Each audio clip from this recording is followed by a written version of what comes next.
görüşseler, o vakitte alara uf dip de etmedi. وَلَا تَنْهَرْهُمَا Hem alara kışkırma. وَقُلْ لَهُمَا قَوْلًا كَرِيمًا Hem alara hürmetli bulan yaxşı söz güne siledi. وَقْفِدْ لَهُمَا جَنَاحَ الذُّلِّ مِنَ الرَّحْمَةِ وَقُلْ رَبِّ ارْحَمْهُمَا كَمَا رَبَّيَانِي صَغِيرًا Hem alara özünden rahmet kanatlarını tümençilik bilen iyi deyip, hem dua kıldığı Allah subhanahu wa ta'ala emir edip eyler. Ey Rabbim, aların ikisine de, alar mina geçkine vakitte merhametli bulan gibi, aların ikisine de merhametli bulsan deyip, yani mina geçkine vakitte nişik alar terbiyelediler, şulay edip alarga da merhametli bulsan deyip, dua kılarga Rabbimiz Allah subhanahu wa ta'ala kuşar.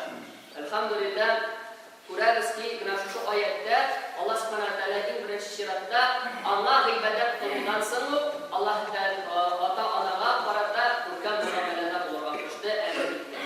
İkinci bir ayet Allah Teala eder وَوَصَّيْنَا الْاِنْسَانَ بِوَالِدَيْهِ حَمَلَتْهُ أُمُّهُ وَهْنًا عَلَى وَهْنٍ وَفِصَالُهُ فِي عَامَيْنِ أَنِ اشْكُرْ لِي وَوَالِدَيْكَ إِلَيْكَ الْمَصِيرُ وَلِوَالِدَيْكَ إِلَيْكَ الْمَصِيرُ Hem Allah subhanahu teala şulay vasiyet edip etti kişiye diye anasına karada, anası ana diye güçsüzlük arkalı güçsüzlük bulatırıp ana kızının karnında yıktı diye hem 2 yıl boyu imizdi diye. Allah subhanahu teala etti, şulaydır şeriatında bilgili etti, mina şükür ettiniz diye Rabbimiz Allah teala'dan hem emeğinizge şükür ettiniz diye. Mina fayda uğruna bulur diye. Hem Allah subhanahu teala etti, وَاِنْ جَاهَدَكَ عَلَى أَنْ لَا تُشْرِكَ بِي مَا لَيْسَ لَكَ بِهِ عِلْمٌ فَلَا تُطِعْهُمَا وَصَاحِبْهُمَا فِي الدُّنْيَا مَعْرُوفًا وَاتَّبِعْ سَبِيلَ مَنْ أَنَابَ إِلَيَّ ثُمَّ إِلَيَّ مَرْجِعُكُمْ فَأُنَبِّئُكُمْ بِمَا كُنتُمْ تَعْمَلُونَ Bu ayetlerin manası, eğer ata-anan seni ilahi ikenligine delilin bulmagan nerseni bina dinleş gittiğine düşleseler, o vakitte Allah'a itaat etme. Lakin Allah'a dünya işlerinde kalan yaxşılık bilen iş kıl. Dinde birlev bilen, hem itaat etu bilen, bina itaat etken müminler yoluna yer. Biz sonra baytmağınız minadır, kılgan işlerinizden özünüzge haber veririm diye. Bu yüzden ayetlerden anlaşılganca, ata-ana sina karşı güreşse Allah Teala'ya dinleşlik kılırga diye. O vakittagina Allah'a bismillah diye. Lakin baribir dünya işlerinde Allah'a izgilip kıl deyip Allah Teala emreder. Bu ayetlerin sebebi, indi sebepçisi Sa'd ibn Abi Waqqas radıyallahu anh, şu cennet bilen suyundurgan bu sahabenin birisi. Sa'd ibn Abi Waqqas radıyallahu anh birinchilerden bulup İslam dinini kabul eder. Bu vakitte indi 17 yaş bulan deb aytadilar, şunda yoshgina yigit bular. O indi boshqa yigitlardan akıl bilen ayrılıp turadiganlar. Boshqalar endi yoshlar o'yin kulguda yashagan bo'lsalar, Sa'd ibn Abi Waqqas o'zi nindidir zo'r ishga azirlaganday, shunday o'qdan aql bilan shu sug'ish ishlarida kulgular olib borib jiddiy bo'laturganlar. Ham bir kunni tush ko'radi. Shu tushunda u qorong'ilikda qoladi, ham yiroq ko'ngilgina bir yoqtilik hosil bo'ladi. Şu yaxtılıqqa tabi atlayıb, hem anda indi Abu Bakr, Zeyd ibn Harisa, hem Ali ibn Abi Talib barlığını ko'radi. Hem Sa'd ibn Abi Waqqas aytadi, ikinci kunni uyangaç, indi Allah'ın rahmeti bilen şu tushunda ko'radi. Siz bu yaxtılıqda qachondan beri dedi? Degilar aytdilar, biz hali bundan ko'ngilgina bu yaxtılıqqa keldik dedi. Hem indi ikinci kunni Allah şu İslam davati kelib girişe, o İslam dini kabul eder, hem özünün aldığından da Abu Bakr radıyallahu anh, Zeyd ibn Harisa, hem de Ali ibn Abi Talib'nin İslam dini kabul etkenlerini koyar. Hem o dişkine gururlanıp edetirgen kılar, men başandır deyip İslam'ın dörtten biri idim deyip. 4 kişinin birisi şimdi o idi. Hem şu vakıgalar bulgandan soň, onun annesi ona karşı çıkıp, açlık yıllar gider. O indi annesi aytadi, nima deydi? Men ochdan o'lashakman, sheshlarni boraman endi. Men ochdan o'lashakman, ham butun kishi seni deya uyatga qoldirashab, o'zining annesi ko'tirdi bu dedi. Ya esa endi de sen diningdan voz kechib, o'sha o'likka ota-bobolaringning dinidan qaytasan. Shunday ultimatum qo'yadi, shunday shart qo'yadi. Ham Sa'd ibn Abi Waqqas albatta endi bunday shartga bo'ysunmay, lakin aldan ali anisini endi күркәм мөгамәлә була. Һәр көнне ризык белән килә һәм әйтә, анам, мә ашап калды. Юкса көннән-көн хәлсезләнәсең ди. Һәм инде әнисе кире була инде, кирелектә тора. Һәм соңгы тапкыр килгәндә ул әнисенә мөрәҗәгать итте. Анам диде, әгәр дә синең 1000 җаның булса ди, һәм бер артлы һәрберсе чыгып китсә ди, һәм миңа әйтсәләр, шушы динеңнән баш тарт ди, мин диннән баш тартмыйчам мәңге. Һәм менә шушылай итеп, шушындай үзенең позицияләрен дип әйтгәндә, үзенең иманы никадәр көчле икәнлеген аңлаткач, никадәр аның өчен шушы яң гына кабул ителгән дин кыйммәт икәнлеген күрсәткәч, әнисе җирәнеп кенә ризык ашады.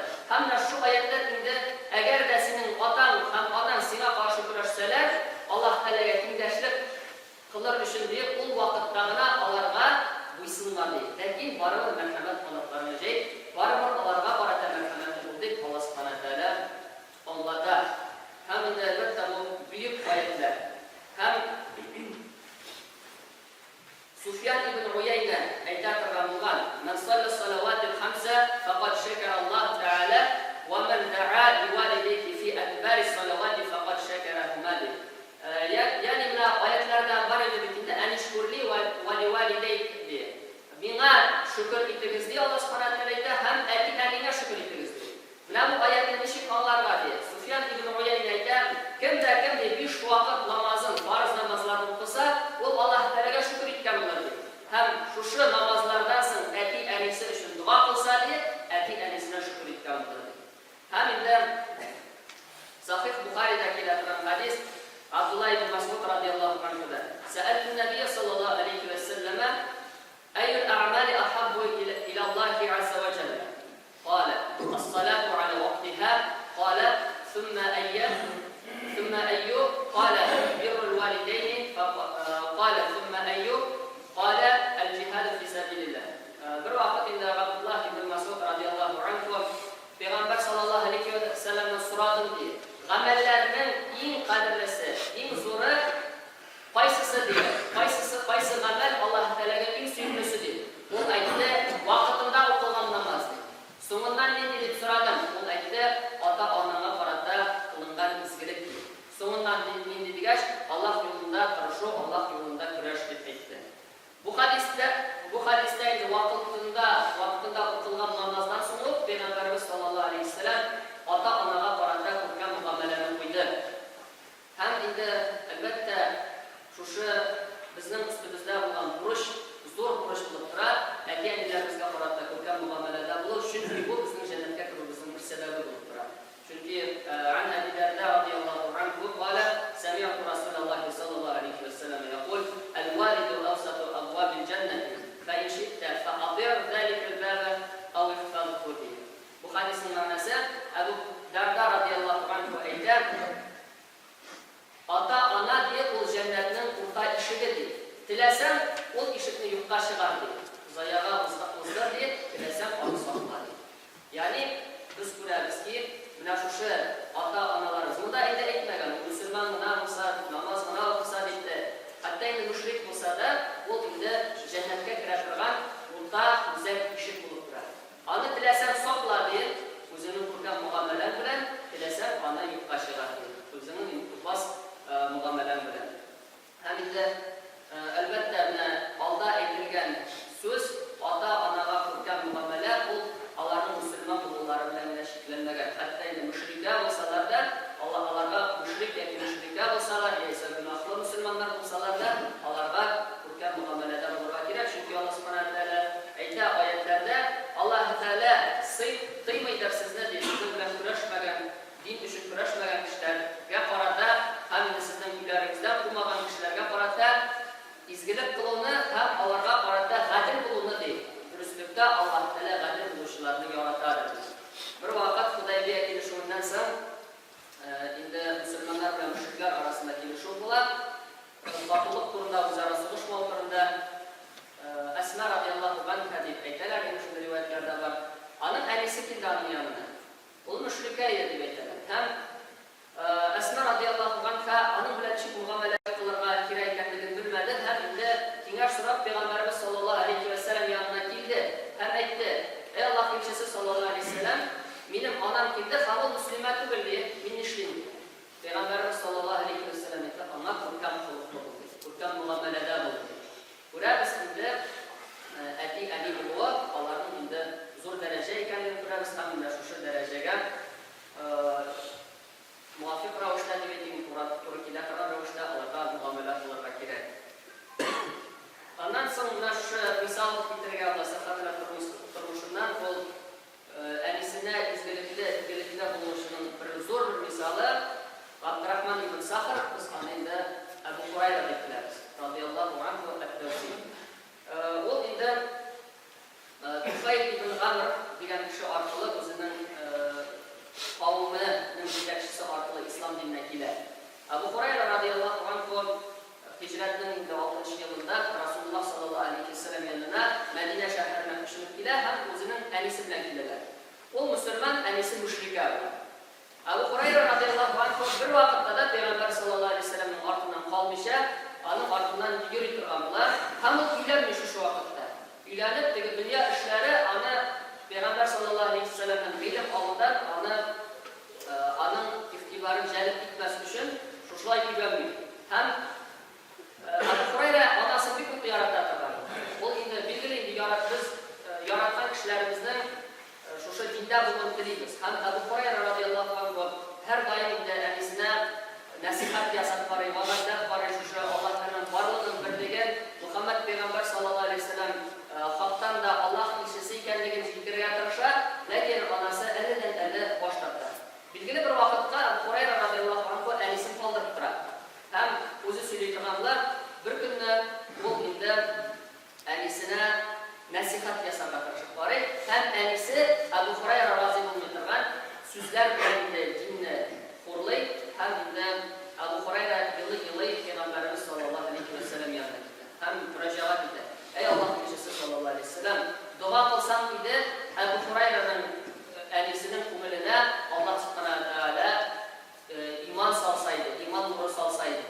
Hem Allah elçisi sallallahu aleyhi ve sellem dua kıldı. Ey Allah, Ebu Hurayra'nın enisinin hidayetine kıldı. Hem Ebu Hurayra radıyallahu anh suyunup kınayın faydalı gider. Çünkü Peygamberimiz sallallahu aleyhi ve sellem tarafından kılıngan bu da kabul oladırganlar.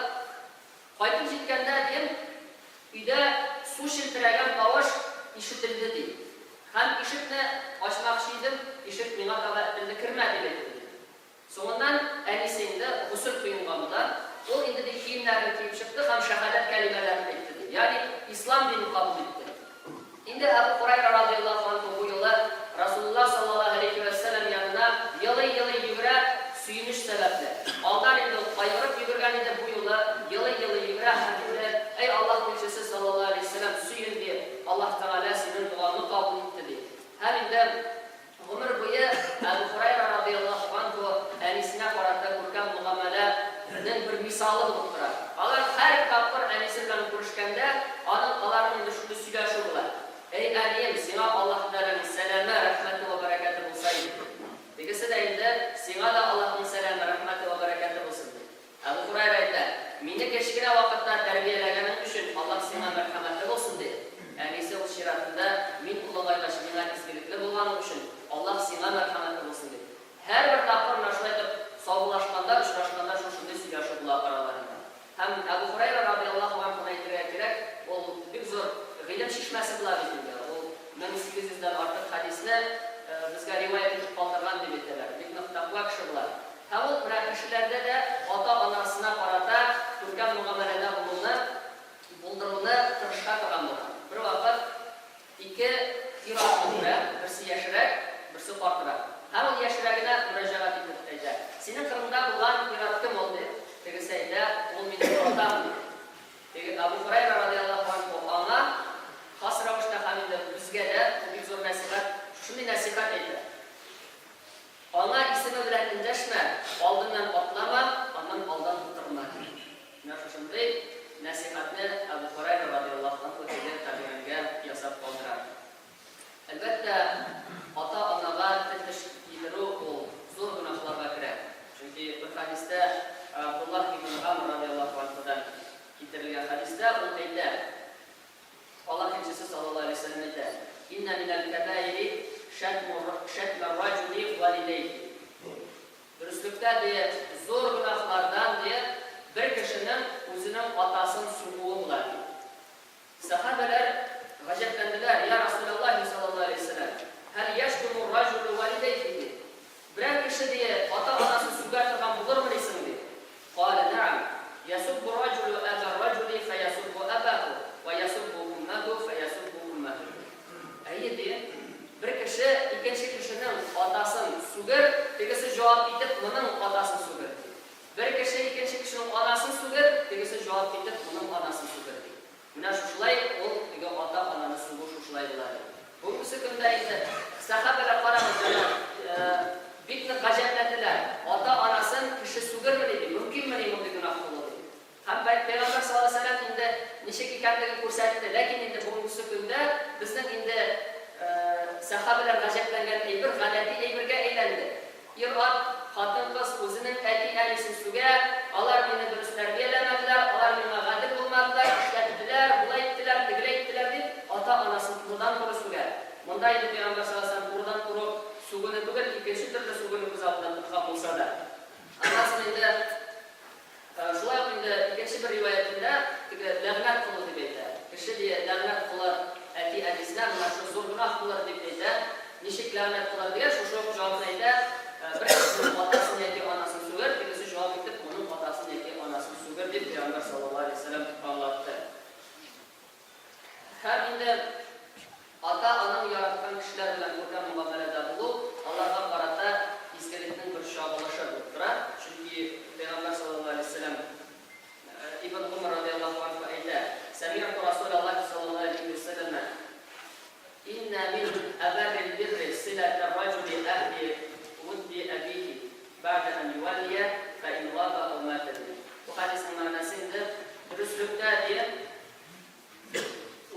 kişinin diye özü yaratkan ehillere bilen bilimlerinin tanıtığının en yakşısı diye o etisi yaratkan kişilerle muamelelerini üzme etisi gayb bulgandan sonra ya ise vefat bulgandan sonra deydi.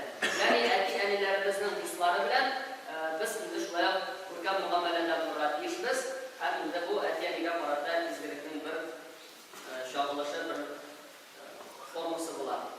Hem elbette bugünkü günde meşgul edilen kişilerin bir kısmı zor yaştagiler var. Onların da ata-anaları kökten vefat bulgandır. Ata-ana vefat bulgandan sonra onlara izgilik kılıp bulanmır degan so'rov turishirgan mumkin. Hem de şeriatimiz ko'rsatgancha bular ham u tubandagi usullar bilan. Birinchisi ular bilan istig'for qilib, ular uchun istig'for qilib, ya'ni Alloh taoladan g'afur so'rovdan iborat. Bu endi mana İbrahim alayhissalomning duosidan negizlanib aytdilar. İbrahim payg'ambar duo qildi: "Robbi ij'alni muqimas salati va min zurriyyati robbana va taqabbal du'a." Rabbana ighfir li va li walidayya va lil mu'minina yawma yaqumul hisab. Yeş qiladigan duolarimiz İbrahim alayhissalom duo qildi. Ey Rabbim, meni namozda turg'izuvchilardan qil, ham unda mening naslimni shundilardan qil dedi. Hem ey Rabbim mening duomni qabul qil. Ey Rabbim meni ota-onamni ham mu'minlarni hisab turg'izilgan kuni, ya'ni hisab kunida g'afur et deb duo qiladigan bo'ldi dedi. Demak, unda ota-ona uchun tavba istig'for qilib, ular vafot qilgandan so'ng biz ularga qarata qiladigan izgilik. Ikkinchisi, ular uchun duo qilib, chunki bir hadisda aytdilar, adam bolasi o'lgach, uning amallari kesida 3 amaldan boshqa deydi. Doimiy sadaqa, foydali ilm ham unda uning uchun duo qiluvchi bo'ladi. Agarda o'zing mu'min bo'lib, ota-onam uchun duo qilasan ekan, Sufyan ibn Uyayna aytgancha, har bir namozdan so'ng duo qilasan ekan, sen Allohga shukrlikdan qilasan deb Allohga izgilik qilib turadi. Ondan so'ng ularning nazrlarini, vasiyatlarini o'tov, kafaratlarini to'lov deb aytiladi. Ham ular ismdan sadaqalar beradi. Sa'd ibn Ubada radhiyallohu anhu aytdi, onasi vafot bo'lgach, Peygamber sallallohu alayhi vasallam yoniga keldi, ham aytdi: "Ya Rasululloh sallallohu alayhi vasallam, inna ummi tuwfiyat wa ana ghaybun anha. Fa hal yanfa'uha shay'un in tasaddaqtu bihi anha?" Qala na'am. Sa'd ibn Ubada